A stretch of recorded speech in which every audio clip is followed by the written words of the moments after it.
Episode 202. What the fuck's up, guys? It's time. New Jersey, Sugar Sean ×2 fight week. ×2. It's happening. Episode 202. Craziness. The road is here. I'm so excited for our boy, dude. We just got done watching the countdown, guys, and that shit was so fire. Like we've been saying, guys, Sugar Sean is fucking dialed. He's ready to go. He's never looked better. The fucking energy we have had this week, it is like no other.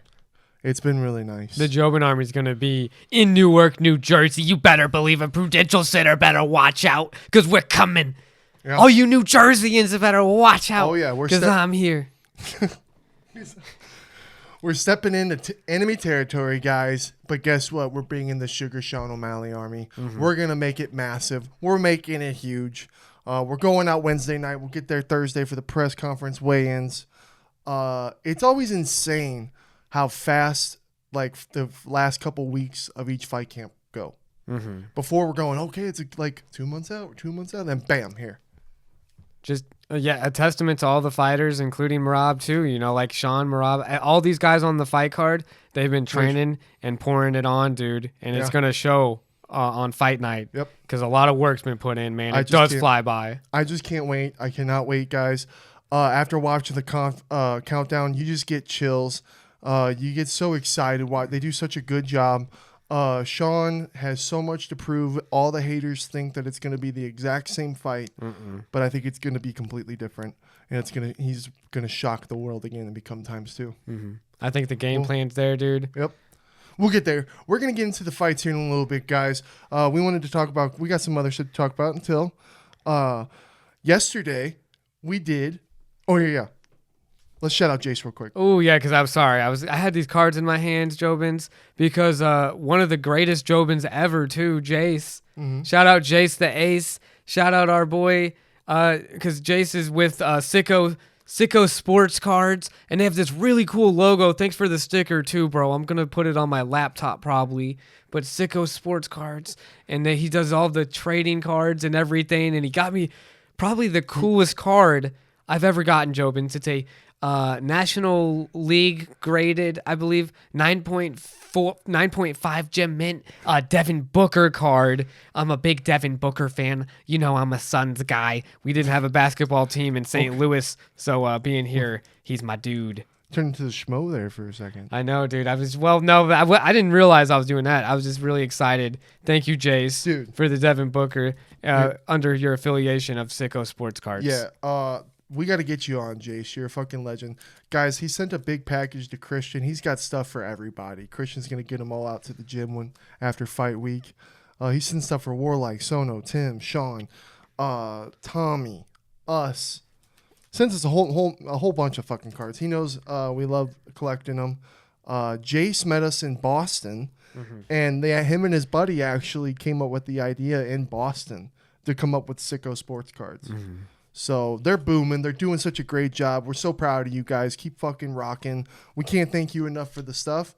Jase, you know we can't wait to see you in New Jersey, my man. It's going to be fucking lit. 100%, dude. Jase is honestly like such a good dude. It's going to be legendary having all the Jobins out there. I told him I'd give him a kiss. I said, Jase, I love you so much, bud. I'm giving you a big bear kiss when I see you. A big bear hug. Yeah. Oh, dude, and in Boston, dude, he was such good energy. Talking all that shit. I really love his shit talk. Yeah, like I said, he's a king of it. We're going to be in enemy territory. We're going to cause hell. It's going to be fun. But I'm sure there's a lot of people from New Jersey that are repping Sean, too. So 100%. Shout out all the people in New Jersey. We're going to have a great time. All the haters out there, of course, you know, we're going to be respectable. We have emotional intelligence peak. So watch out, New Jerseyans. Yesterday, guys, we celebrated. We had a barbecue, and we got drunk. Schmitty got drunk. I'm a lightweight when it comes to drinking. I had about 4 or 5 shots. That's pretty good, man. That's not that bad. Proper 12. Yeah, I know. Usually I just I've never barbecued drunk like that before. And I messed up a couple of things. Mm-hmm. Messed up a couple things. Yeah. At first, you guys didn't know it, but we had a green pepper and a barbecue, and it was on for like probably 3 minutes. I even took a picture and put it on my Snapchat and Instagram, and I didn't notice it until I looked down, and I left the sticker on the pepper. was like, oh God. I ran inside. I washed it back off real quick. I put it back on. But at the end of the day, I decided I didn't serve it up. I left it on the grill, and we didn't eat it. I need to know if that is like really that bad for you. I'm a researcher. I mean, it wasn't long, but I was like, damn, you could just tell. Then I also have a big redemption to do because Schmidt made some shrimp kebabs, and the flavor was there. The flavor was there. You guys were being real sweet to me, but yeah, guys, me and Brenden, we've been craving some shrimp kebabs. So we go out, we get a whole shrimp. We took all the heads off. We took out the poop veins, and then we made them up. I barbecued them. I thought I could have sworn that I've barbecued shrimp before, and you can peel the skin right off. I don't know what I did wrong. Have you guys ever done that, or am I just completely dumb on that one? Yeah, I don't know. It made it worse. JOBINS, it was so difficult to tear the skin off the shrimp. It basically ruined the whole kebab. It did. It was still really tasty, brother. It was still really tasty, but I felt like we lost out on a lot of good meat that was infused with shell. Yep. So that happened. But I have a redemption arc to make with that one, and boy, will I make it happen. Mm-hmm. You know what, though? Honestly, because you give me so much crap, it's nice to see you fail sometimes. Because you're such a great chef. He's really the best cook I know. So to see him fail every now and again, it's kind of refreshing. I'm really basking in it right now, guys. I appreciate that. Yeah. JOBINS, if you don't know this, I'm actually really rubbing it in right now. You know, like Sean, guess what, guys? Maybe this had to happen this week because guess what? Both me and Sean have a comeback story to prove. We both have a redemption arc because I got something to prove with you with the next shrimp kebab. I love it. That's actually a good tie-in. Yep. Dude, our boy is going to redeem himself, dude, because his game plan's going to be sharpened up, dude. And it's a different fight. Yep. We're going to probably say that all throughout the things we got to say real quick. Mm-hmm. But, yeah, I'm going to redeem myself. Guys, me and Brenden and me, you, Shannon, Brock, and Christian, right? Mm-hmm. We all went and saw the movie Friendship with Tim Robinson and Paul Rudd. And I can't tell you the last time, guys, I told Brad, I'm like, that was the funniest movie in the past decade.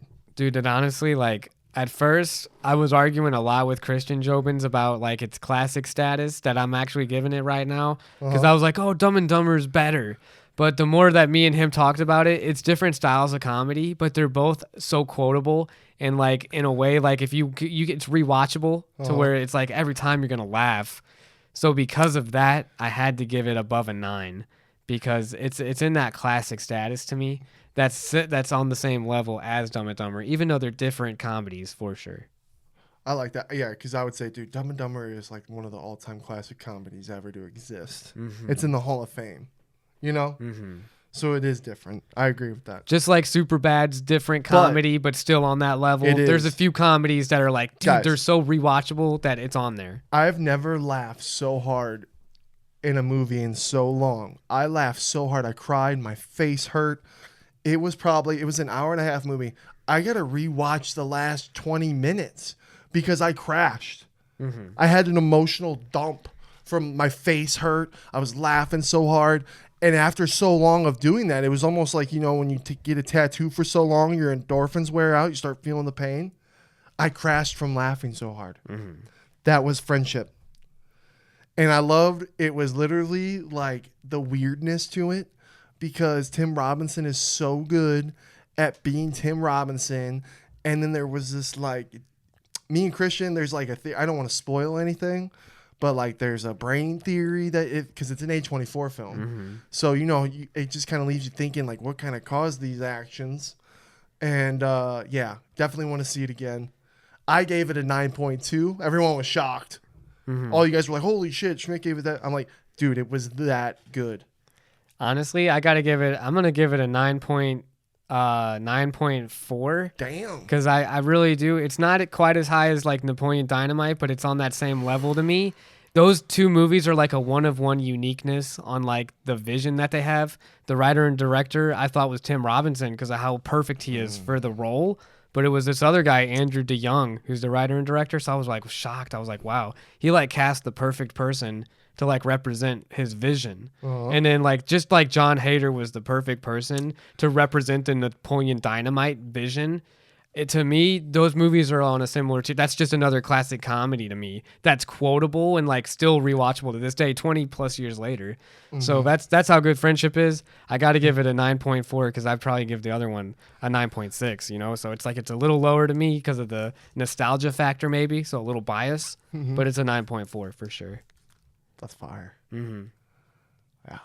And Paul Rudd, guys. Paul Rudd, like comedies have been so gone lately. Like it's real hard to find a good comedy. And Paul, at first, I'm not going to give any other spoilers away, but this was just, at first I thought, oh my God, is Paul Rudd playing his character from Anchorman? And he's like living outside of Anchorman world right now, but it's not. It doesn't tie in at all. But it was, he's just so funny. He's that good of like a funny actor. Yeah. Comedian actor. Just his quotes.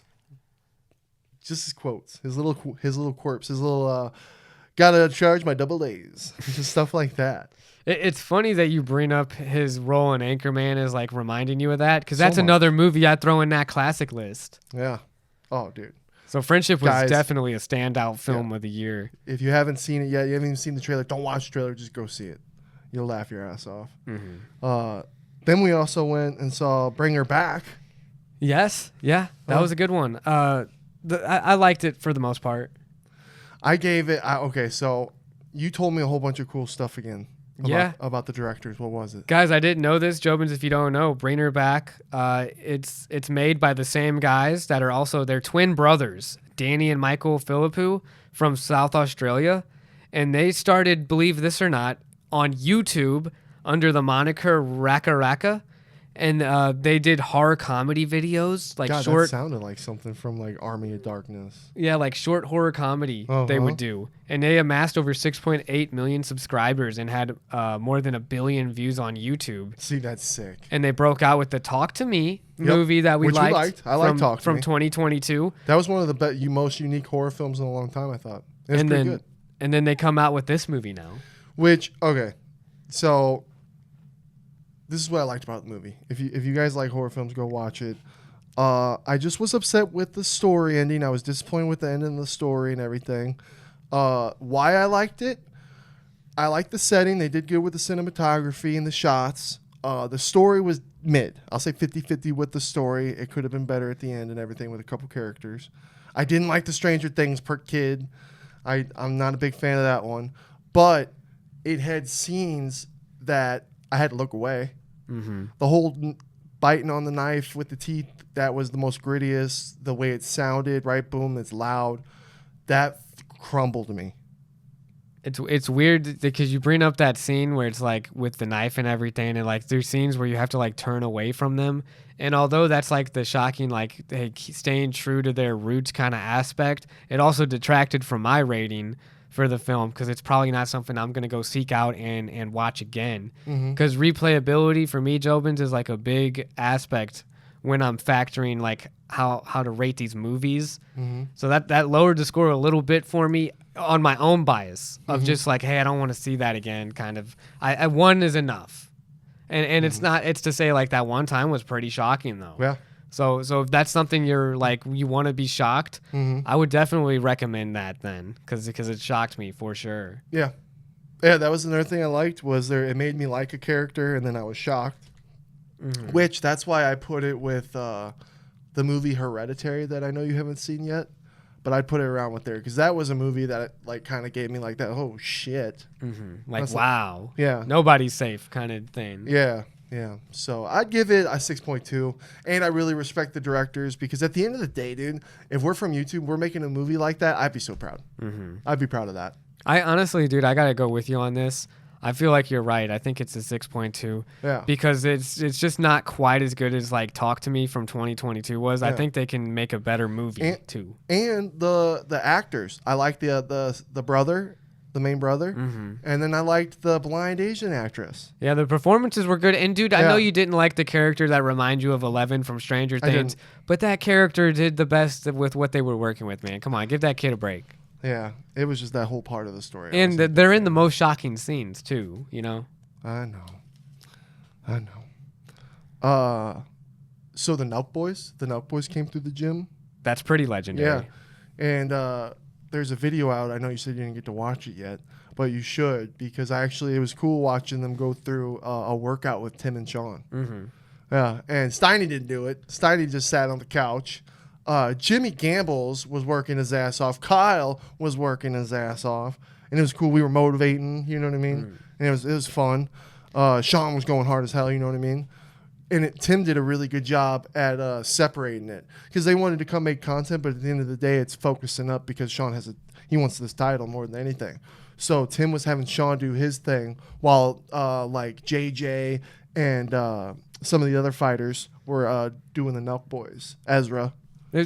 To me, what's weird is how MMA's gotten like so baked into like the whole content creating field, to where it's like, are you seeing the Nelk Boys like playing football or anything with professional athletes? Well, I know they do a lot of golf. They have their own golf stuff. I'm sure they do. Yeah, maybe it's just because we're so in this area that it's really crazy to see. Yeah. But it is cool to see like the Danny Duncans or like the Nelk Boys or the Frankie C from the gambling. There's so many different like content creators that are like partnering up with MMA people. And Sean Strickland too, like sparring influencers and stuff. It's weird, dude. Did you see Frankie dropped his new video that actually showed the fight? Oh, you know what? I saw the I haven't clicked on it. I haven't watched it yet. Yeah, we got to watch it, dude, because he did such a good job. Shout out again to Frankie. He's a legend. Dude, anyone training to get in the cage, dude, respect for you. Yeah, Frankie C does poker videos, guys, and he's really cool. Did a fight with Sean. Yeah, you can go check it out. I love the video where you guys, where you're around Sean and he beats him in poker. That was pretty good. Yeah, dude, it was fun. Yeah, they're good spirits, too. That's what made that all fun. But yeah, it was cool. Nelk Boys are always cool. And a lot of people are like, oh, yeah, I'm not a big fan. Like, a lot of people love the Nelk Boys. And I respect them, because at the end of the day, when you're running the game and you're getting those numbers and they work hard. They don't stop. Yeah. And yeah, so much respect. They're building an empire for sure. We'll see what it looks like in 10, 15 years, dude. Dude, I'm sure all them guys, they could be billionaires. They probably will be billionaires. A brand like Happy Dad, when you sell it in the future and the way that they market, they're in everything. We're getting into Druski. I've recently gone down the Druski rabbit hole, and Happy Dad's just everywhere. Everywhere you look, Happy Dad with everybody. So Druski's funny dude. He's like, I know you were talking shit on him because you were like, oh man, he's trying to be like Bernie Mac, but I think he's just like on that level of comedy where like hopefully they have like that admiration for him, like that generation, to be like, wow, he's like the Druski. They're gonna say that about other people because of how funny this dude is. I don't know why. Sometimes things I just don't like him at first. I didn't even like Kill Tony first. I love Kill Tony. Druski, I probably just saw clips and it just was like, I'm not really. I don't know. I'm just like that with stuff. But right now, oh my God, it's fucking hilarious. There could have been records auditions, dude, and then there could have been Love reality show. Dude, I would, oh my God. And just the way he talks to people is funny. He reacts well. And the security card show we were watching. Yeah, dude. Yeah. You should be ashamed, bitch. Dude, he talks such good shit too on people. Yeah. Clicked on me finally. Been going down the Druski rabbit hole. But yeah, you said you had a MrBeast fucking story? Oh my God, this is crazy, guys. This is probably one of the biggest stories of the year, dude. June 1st, Breaking news. Today on June 1st, MrBeast. Oh man, watch out. MrBeast, aka Jimmy Donaldson, has he's reached 400 million subscribers on YouTube. Oh yeah. He has the most subscribers on the platform, like the biggest platform that covers everything. And if you consider the current global population, it's approximately 8 billion people. This means he has about 5% of the world's population is subscribed to his channel. Damn. And JOBINS, just so to kind of be more accurate, because there's like duplicate accounts and inactive accounts that could be subscribed, a more conservative guess is about 250 to 300 million people, or around 3 to 3.5% of the entire global population. Damn. Which really, if you think about it, there's like the amount of stuff he's doing with that, he can get a lot more too.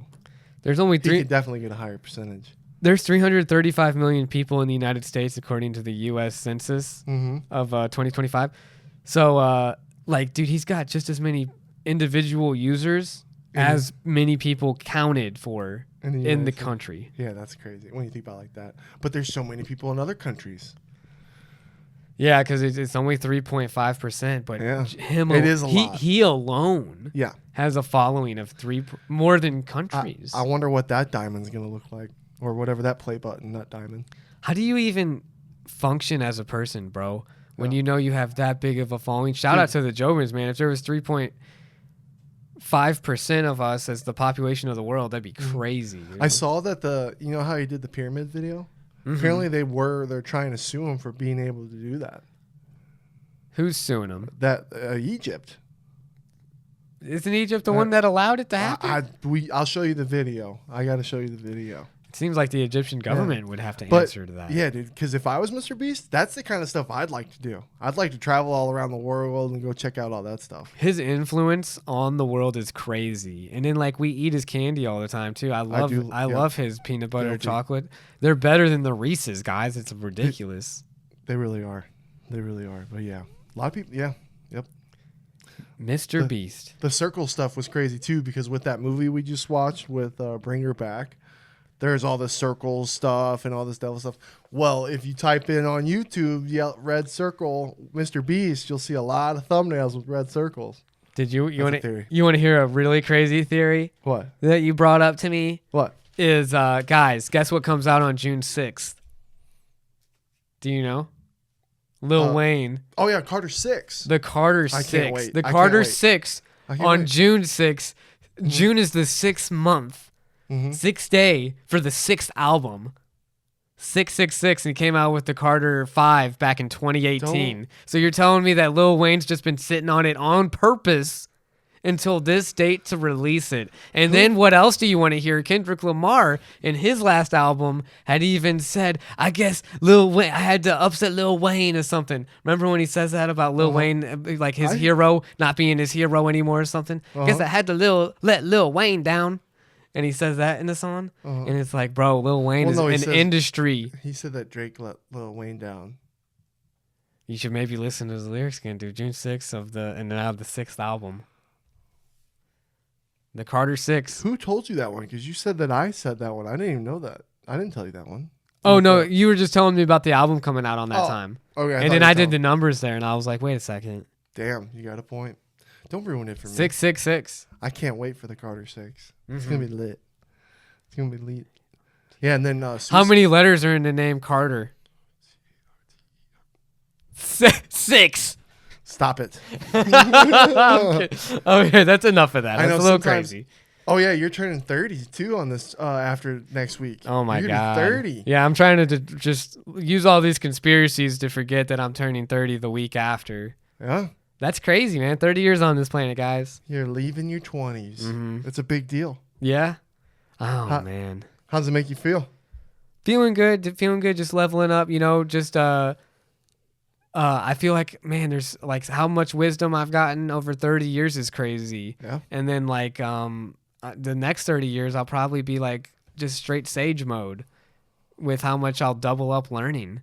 Yeah. So I would just always express like everyone just keep leveling up and then never be scared to learn, never be scared to go for opportunities and things like that, because those have held me back in the past, or the most times I've held myself back was with a fear that I had myself and then my own insecurities and things, when it's like, hey, what's the worst thing that could really happen? And the best thing that could happen is you take the opportunity, So that's all I'm saying. If you're trying to level up, I'm trying to level up still. So is that what you'd say to the people going into their 20s? That's what I'm gonna say to the people going into their 20s. You got 10 years to try to get to this point, but good luck. Oh, yeah. Because I'm pretty confident. Dude, I was freaking out when I turned 30. There's an episode of Friends where they all freak out turning 30. You're going to achieve big things. Mm-hmm. Yeah, thanks, brother. Yeah. And then my girl, she got her own apartment, too. So my girl's living out on her own now. 12 Congrats months lease, Shannon. dude. So might try to help her. That's a big deal. How old Shannon again? She's, geez, oh my gosh, I don't want to. She's a little older than me, though. I respect that. I shouldn't have put her on blast. Sorry, Shannon. We love you. Mm-hmm. But big congrats to you, Shannon, because it's huge. It's huge. I'm so blessed and been lucky with my life. It's like, fuck, dude. Living on your own is crazy. Yeah, she's got a nice little apartment too. I checked it out. It's pretty empty right now. There was a spider in there. Oh yeah, A big spider, dude. That'll happen. That'll happen. I had to throw it out. Shannon, if you need any help, let us know. We'll come help you. Yeah. But other than that, dude, it's been all good, man. So, and then we got this trip coming up to Newark, New Jersey, brother. Yeah. I'm so pumped for it. I really am. And we got a sick-ass fight card, not going to lie. Like, they did build it up.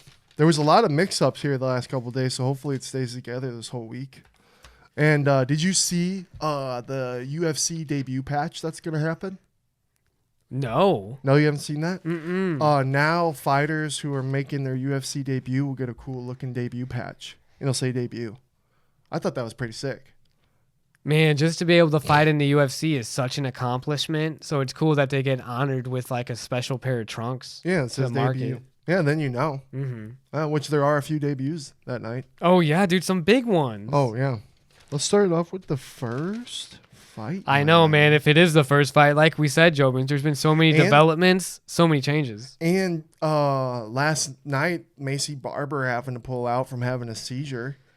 Brock was saying something about troubles from a breast implant. I'm like, dude, that would suck if that's true. That is crazy. I guess it's all still in development. You know, so she missed weight by like half a pound. Dude, cutting weight, your body's already like defending and trying to regroup from something like that. It can definitely put you into a shock. And she had health issues before too. Yeah. Because she had a 14-month. I even wrote this down, bro, because I thought this was the craziest shit, JOBINS. Just prayers out to Maycee Barber. When I met her, she was really nice. She was super sweet, and she's had really fun, exciting fights. She just came back, bro, from a 14-month hiatus due to health complications. Damn. Including a near-death experience in mid-2024 involving pneumonia, strep throat, and a staph infection that led to a 9-day hospitalization. Damn. That's wild. Her lungs were caked with mucus if she was suffering with pneumonia like that, and then she had a staph infection like that. Not good, dude.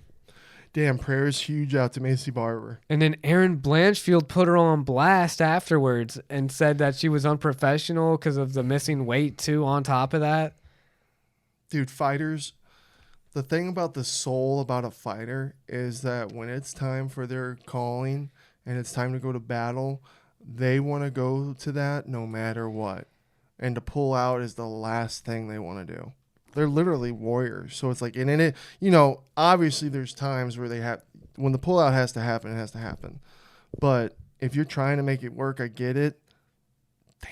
You know what is my position on this is like, because a lot of people are pointing out like the controversy with like weight cutting in general and like the struggles fighters have with weight. But it's like, if they're the ones that are willing to put their health on the line to make the weight, who am I to stop them from making that decision? I don't want to have regulations that stop people from like being able to cut weight and be in that weight class. But as long as they're willing to understand the risk they put themselves through. Stuff like this is just going to make rules and regulations happen to where it doesn't happen. Where fighters are just smarter with the weight, where they have to be really smart with the weight cut. Like the weight cut, you know, Sean does think about all the things Sean does for his weight cut.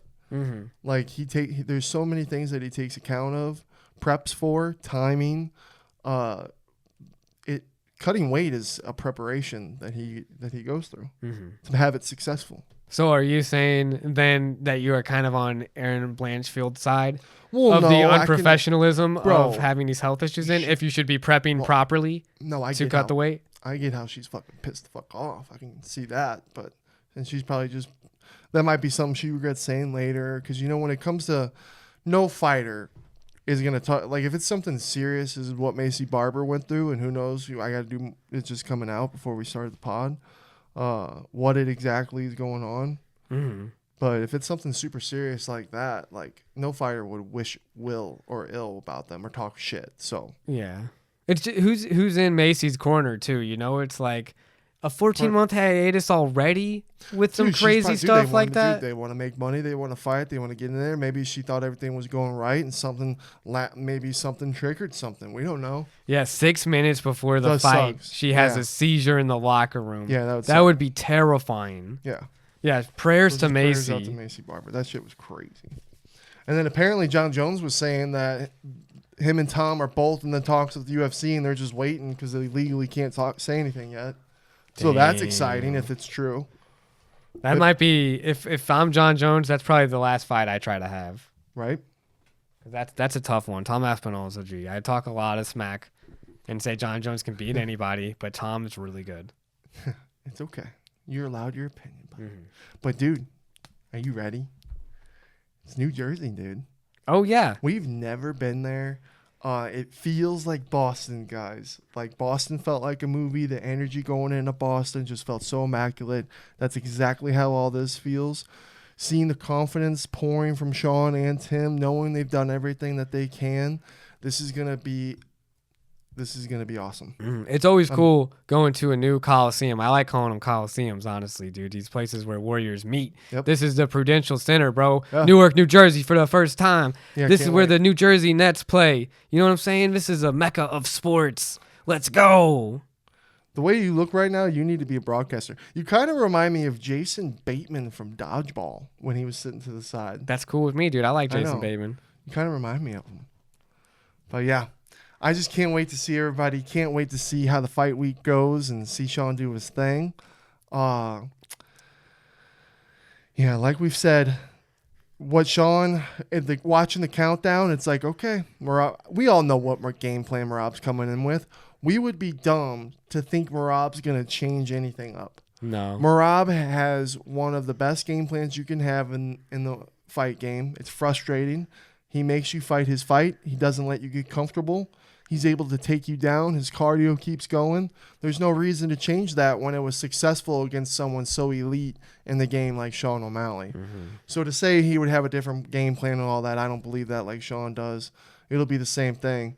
And knowing, so what was really cool is we got to kind of simulate, and they did it again too a couple days ago. Maybe they've done it a couple other times too, but they simulated a fight at the new gym, and that was really cool. You remember that? Oh yeah. No, that was cool to see. The training and getting ready for this has been no joke. Yeah. The walkouts were fire. They turned the lights off. They did the walkouts. We had the crowd going loud. And just seeing the game plan go against some really good guys that Sean's been training with, it was like we all looked around and the buzzing in the air, and it was like, there's a game plan to beat Merab. And if anybody is capable of defeating Merab, it is absolutely Sean O'Malley. And we've got the game plan. And I can't wait. Yeah. Let's just see it in action. Yeah. That's the plan. Yeah. Yep. Man, dude, it's just, I don't want to give away too much, dude, because it's like it seems pretty That's obvious. why we just get the hype, get we excited. we just see it get JOBINS stopped. up. We just see his game plan that he thinks he can do get totally sidelined. Yep.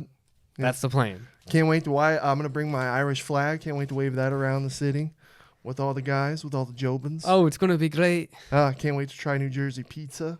Never tried New Jersey pizza before. We got to do that. Yeah. Some fresh pizza. I love it. Yeah. But, yeah, all right, let's talk about the card. We got to start from the first. First fight of the night, Khaos Williams versus Andres Gustafsson. This was another fight replacement. Khaos Williams, 15-4. He is 6-0, 77-inch reach. He's scary, bro. He's got that knockout power. Yeah. Andres Gustafsson, Swedish, 11-2, 6-0, 74-inch reach. He's on a 3-fight win streak. Apparently he fights out of the Vasteras Fight Club with Coach Jorgen Hamburg. If there's any Swedish JOBINS, maybe you know who that is. I have no idea. He's 34. Khaos is 31. Khaos has fought so many people lately, I feel like. What a sick name, dude. I always have liked Khaos Williams, so I'm going with Khaos Williams to whoop some ass. Gustafsson's coming in hot, dude. Eight wins by TKO. KO. Last fought in August. Short notice fights, bro, and they're both stand up guys. Knees to the head knockout on Contender Series. Coming in hot. 3-fight win streak. 11-2. 34 though. Yeah. Khaos getting a knockout. I'm gonna go Bane. His nickname's Bane. Going Bane. Don't know much about the guy though. Boom. Yep. All right. You do the next one? The second fight, as far as I know, because there's been so many changes, JOBINS, Mark Choinski versus Marquel Medeiros.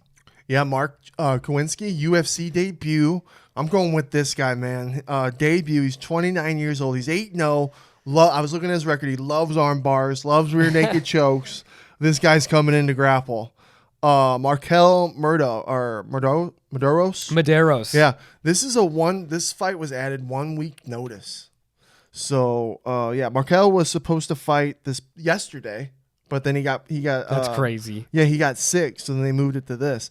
He's on an 8-fight win streak. Last 2 by decision, 6 wins by TKO/KO. This is his second UFC fight, so he's got UFC experience. He's 5'10", 69-inch reach. Fuck, I forgot to write down Mark's. But yeah, dude, Mark's coming in hot. Yeah, I'm going with Mark. Damn. I'm gonna go with Marquel. Honestly. Markel's 10-1, 8-0. That's you got to, dude. Whatever happens, any of these fighters that are taking these short notice fights to help with the UFC card, they deserve I think you get a 1-fight pass. You should get a 1-fight pass where it's like if you lose, we'd still let you have. What about a short notice bonus? A short notice bonus. Oh, that's interesting. Short notice bonus. That might be a good alternative, honestly. Come on, Dana. I like that idea. Come on, a short notice bonus. Shoot, they stepped in like that. Yeah. Dude, lit. Especially for this guy coming up, man. A lot of shit happened. We'll get to. All right, next, Quillan Salkilld versus Yanal Ashmoz. Mm-hmm. That's how I have it too. Salkilld. This is a lightweight match. 8-1, 6-0, 75-inch reach. 8-fight win streak. He lost. Okay, yeah, this guy's interesting. Lost his pro debut, but ever since, most of his wins are. Oh, dude, most of his wins are in round 1. 50 of them are like 50-50 KO subs. So this guy's coming in hot. He's Australian. Mm-hmm. He fights out of Perth, Australia, under Coach Romel Luistro at Luistro Combat Academy. So, and apparently he's got a wrestling and Muay Thai base. Red Fox, Yanal, he's 8-1, 5'9", 68 wrench. He's 30. The other guy's 25. He's Ashmoz is 2-1 in the UFC.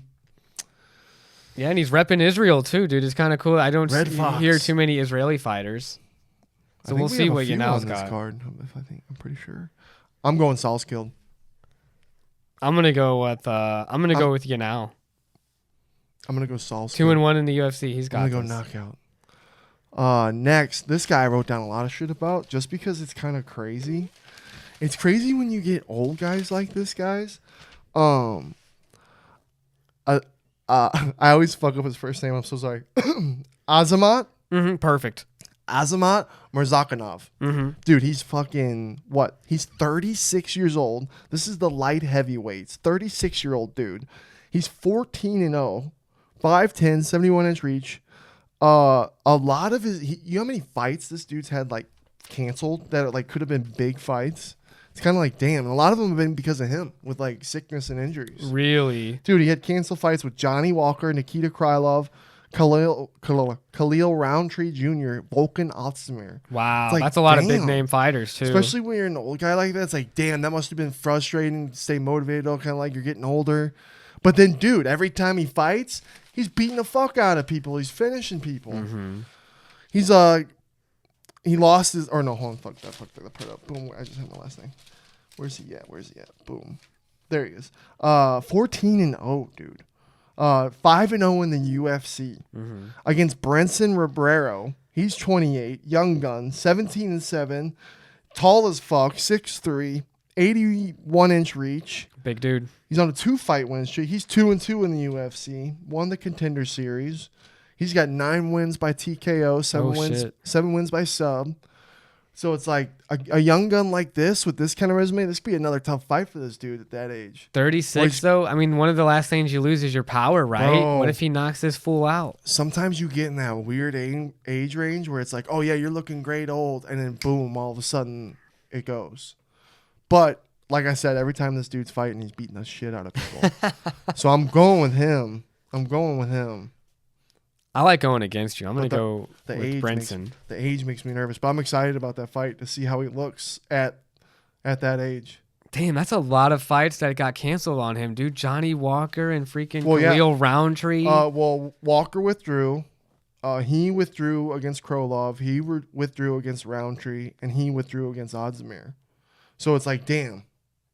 If he's selective with his fights too, maybe he does have this. Yeah.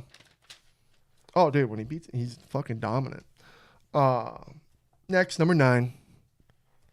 Another UFC debut. You do this one. Is this? I believe this is with Jo Song Yo. Yeah, Jusain Yu. Oh, my bad. From South Korea, his UFC debut, fighting out of Tiger Gym, and he's fighting Jaka Saragi from Indonesia, and he's the first Indonesian UFC fighter, believe it or not. He's 1-2 in the UFC right now, and the Jusain Yu guy's coming up here at 8-0, which is a pretty scary record.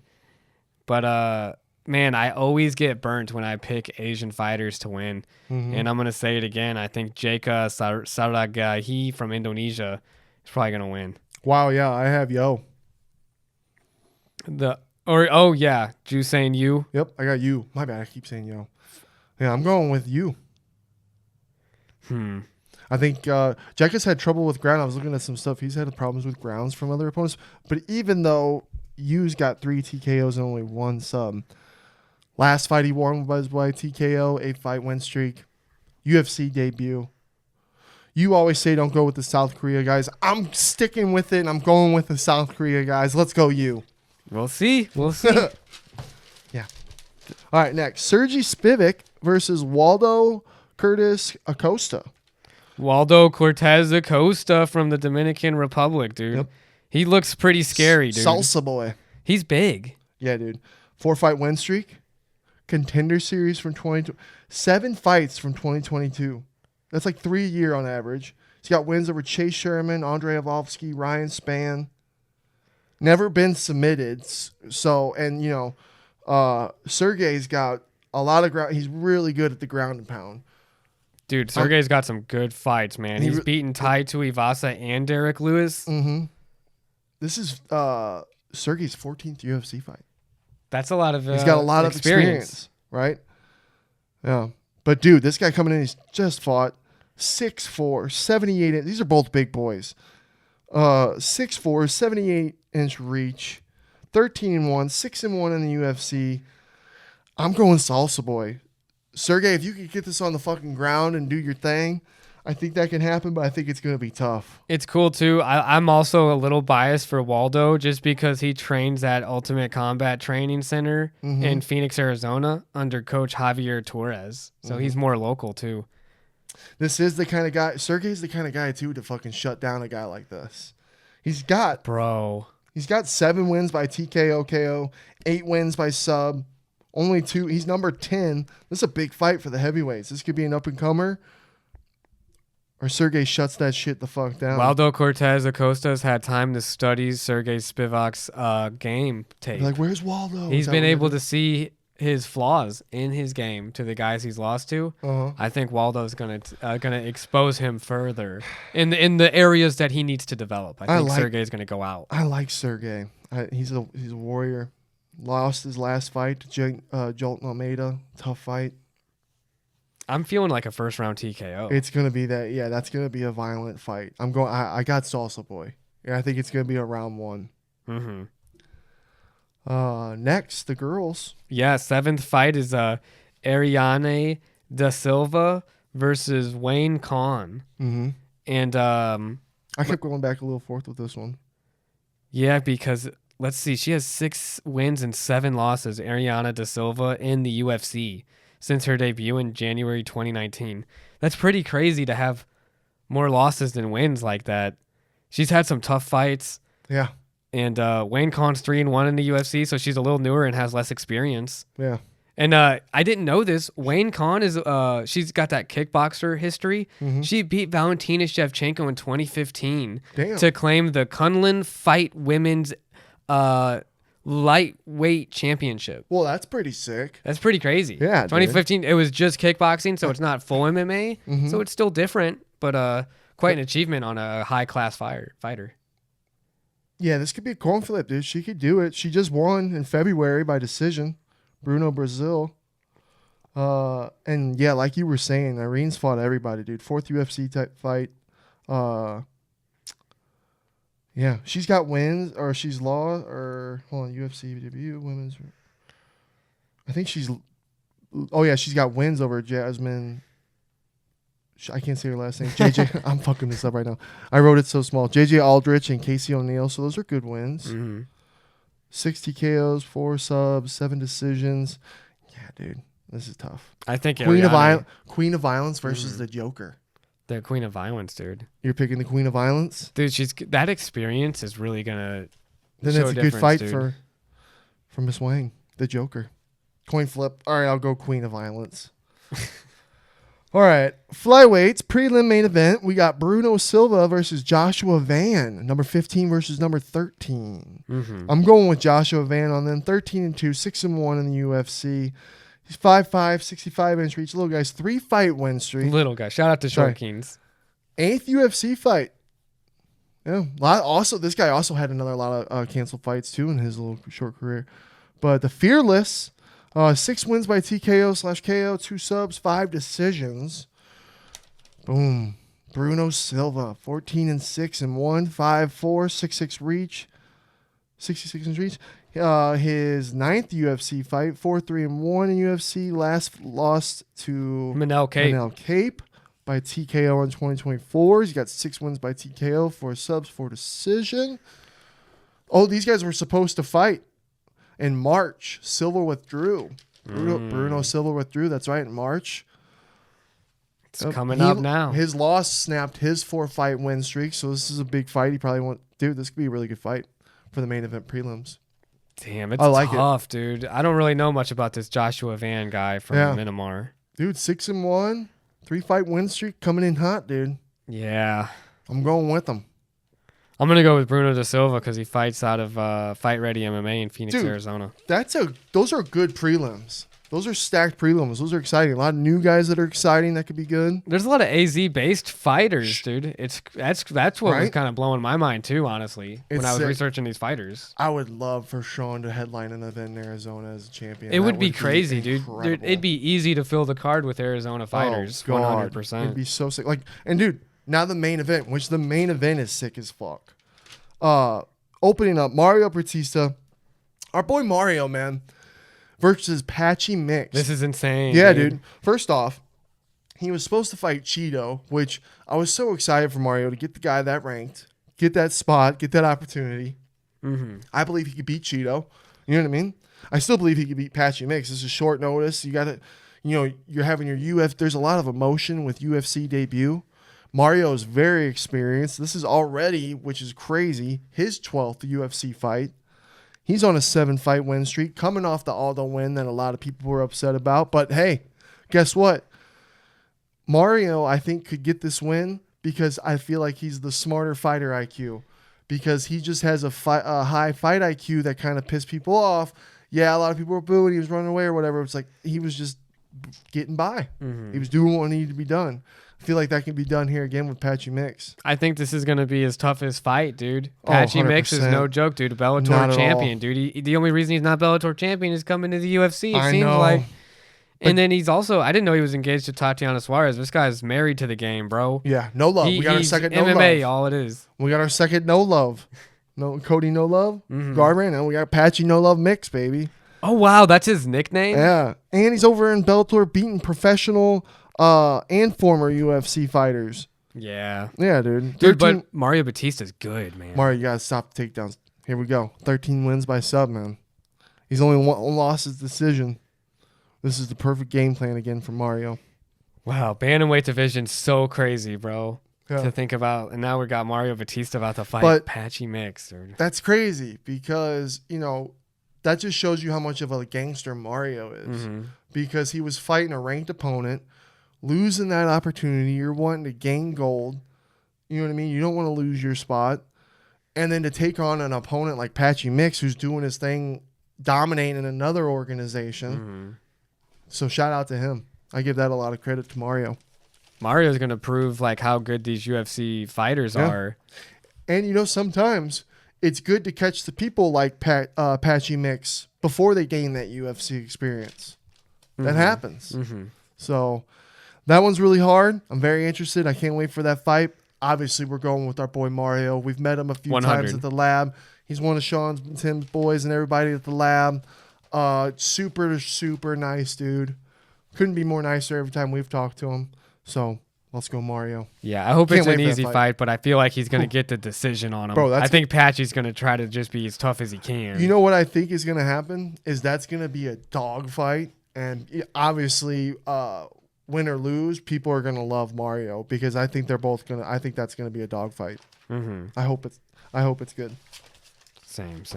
Next for you do the next one, my man. The next I'm fight, excited for guys. this one too. This is a middleweight fight between Kelvin Gastelum, who's quite the vet these days, 29-0, versus Joe Pyfer, who's 13-3. He's a New Jersey native, so you know he's gonna have that home crowd behind him. Oh yeah, and he's pretty scary too, dude. He's TKO GM3.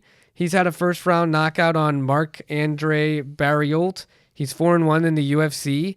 But Kelvin's no joke either, dude. He's had such great fights, dude. Can you believe this guy's season 17 in 2013? 21 years old, bro. I know it's the fact that Kelvin's only 33. It's like, damn. Because we've been watching him for so long, bro. I remember when he was the underdog on The Ultimate Fighter. He wasn't supposed to win. That was such a good season. He beat Uriah Hall, bro. That guy looks scary. Ready for this? 23rd UFC fight. That's insane, dude. Insane. What a legend. Always coming to bring it. He's always been fire. This is the tough fight. Joe Pyfer, he was the guy when I bet against him, he wins, and then the time I bet with him, he lost. So it's like, I don't really know what to do, but he's really good. I'm excited for this fight. I don't think it goes decision between these two. What do you think? Part of me, I don't know why. I think it's Kelvin's going to win. You think so? I think Kelvin's going to get an upset in New Jersey. I don't know why, but I'm getting New Jersey upsets. This fight was supposed to happen also in March. Joe got sick. That sucks. Well, I'm happy he's healthy now, and these guys are able to square up. And he's 28, young gun, coming out. He's got 9 TKOs, 3 subs, 1 decision, only losses to a sub, which Kelvin can do. And Kelvin's coming off his win against Daniel Rodriguez in June, last June. Yeah, dude, I can't wait for this fight.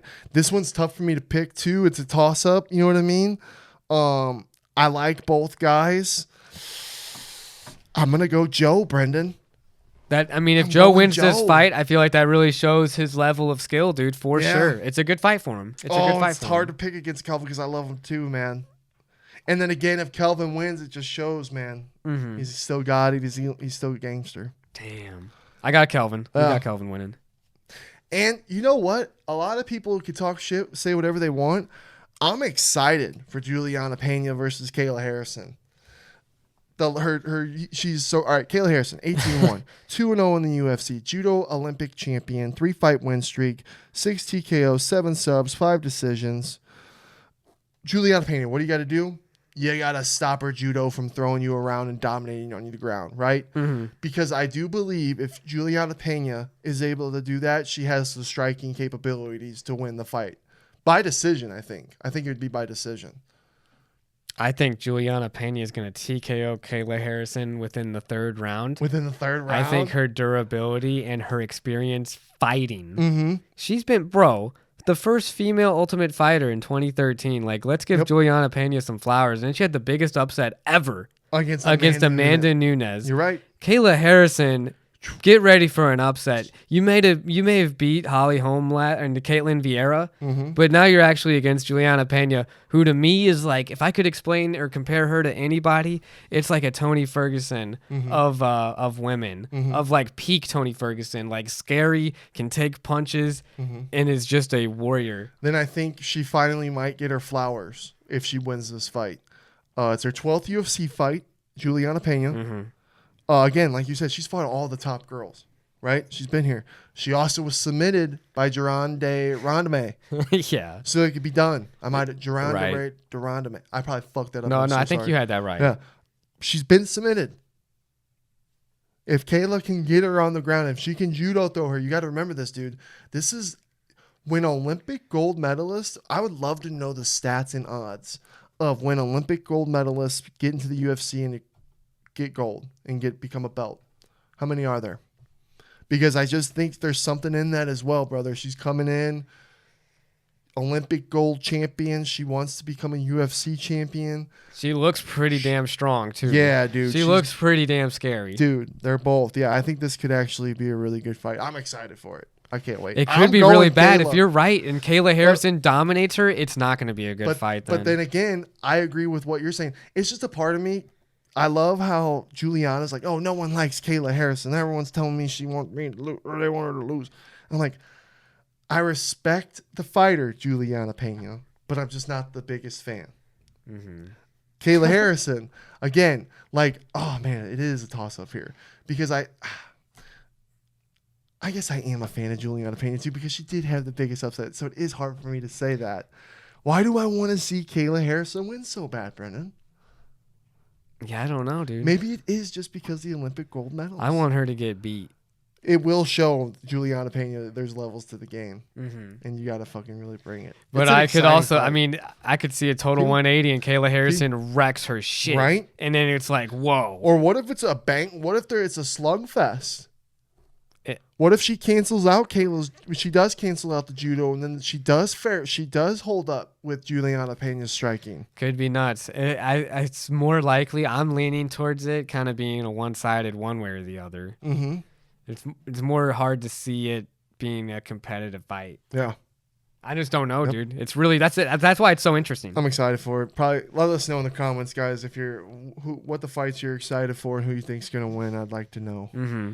And obviously, we cannot wait to see you guys and just go hard for Sean. We're going to make it crazy. We're going to make it massive. We got to show out. Everybody wear merch. Get crazy. Let's wear fucking loud shit. Let's just get wild. O'Malley's in New Jersey. Let's go. Yeah, dude. We're going to bring the energy. Sean's going to do his thing. I can't wait. Obviously, you know who we're going with. Sugar Sean O'Malley. I do believe he's going to shock the world and become ×2 Brendan Moran. And guess what? I think Sean's going to get the job done within 3 rounds. Mm-hmm.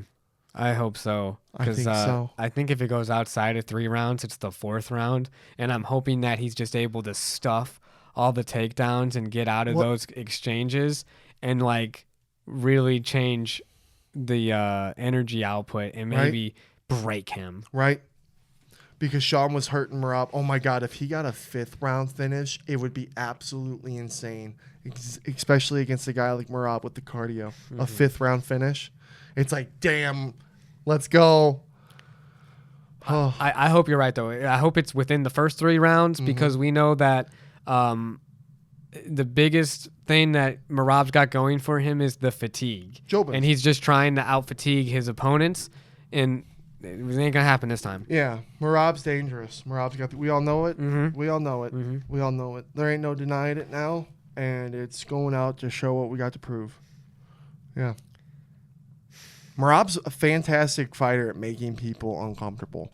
It's so scary when you get someone who can just make anybody uncomfortable and have the cardio. And then you have to have durability. And not only durability, you got to be able to punch people enough to keep them thinking. Because if you start getting slower on your punches, but your cardio with your wrestling is really good, things can happen. Mm-hmm. But when you are someone that can keep swinging, because he's constantly attacking, he's not. So it's just like, even if they are stupid little dumb attacks, he's still that's doing something. When you're on top of someone and you're just doing these stupid little punches that aren't doing nothing, it's in the eyes of the judges you're staying active. But that still does take cardio. Mm-hmm. So, yeah. This time, Sugar Sean is going to make it his fight, and he's ×2, baby. Yeah, game plan's evolved. Yeah. I can't wait to see you guys in New Jersey. You got anything else to say before we dip out of here? Just thanks so much, bro, for being my brother, man. We got 202 episodes. Yep. I love you guys for watching every week, that we do this. And it's going to be nuts. Let me thank you, Brendan, because guess what, guys? I fucked up again. We did about a 36-minute pod, and I forgot to hit record on the computer. So these things happen, dude. I've done the same mistake myself, bro. Yep. So it was take 2 today. And we appreciate you guys. Let's go, Sugar Sean. We can't wait to see you guys. Let's go, Sugar, and just can't wait to fucking just go crazy, dude. And then you know who else is from New Jersey? Who? Jay and Silent Bob. Oh yeah, duh. So to me, that's also kind of cool. We're going where our God, I wonder where comedy the comic heroes book are store is. I wonder if that's still open. I used to love that comic book shop store they had. Did you ever watch that? I did. Comic Only book- because of you. Only Comic 'cause of book you. men. I loved comic book men. But they were like the Pawn Stars of comic Dude, books. I know, but they were great, and I loved them. And I loved everything going on in that show. Bring comic book men back. They canceled it? I don't know. We'll have to look it up. But either way, they're from there. So Yeah. New Jersey, we're coming Yep. to New Jersey. It's going to be lit. Times two. Times two. Love you guys.